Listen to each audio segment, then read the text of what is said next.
One of the most unsettling moments in Cyberpunk 2077 happens right in the Corpo Lifepath intro.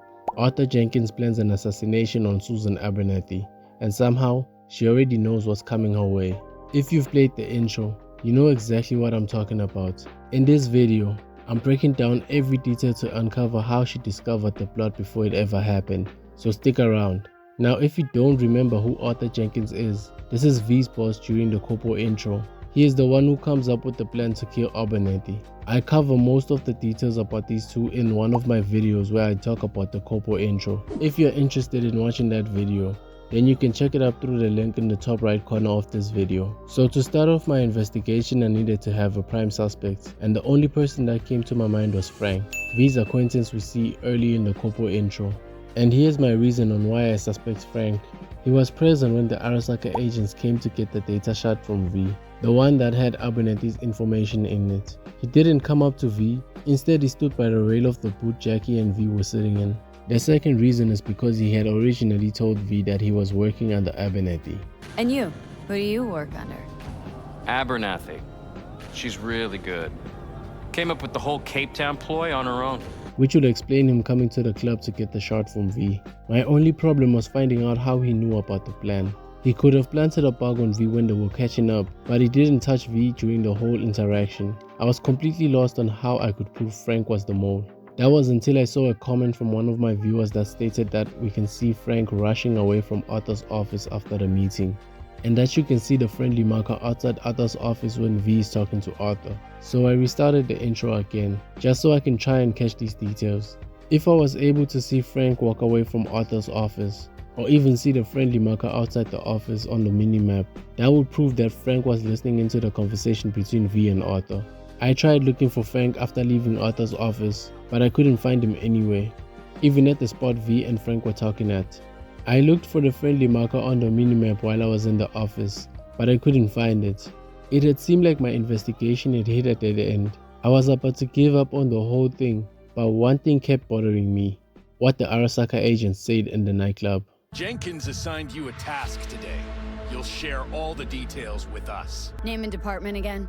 Didn't quite catch it the first time around. Give us the data you received from Jenkins. This will conclude termination procedures. They didn't just ask if Arthur had given V anything. They were telling V to give them the shot that Arthur had given him, which means they already knew about the shot beforehand, and I knew CDPR had proof of this. I just had to find it.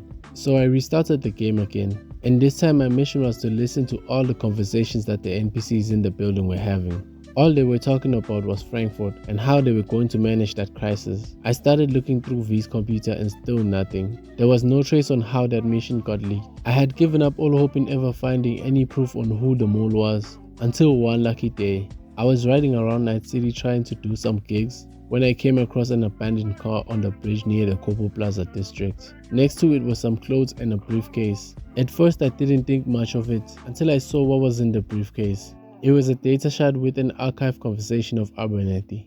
I knew this was the piece of information that I needed to find the mole.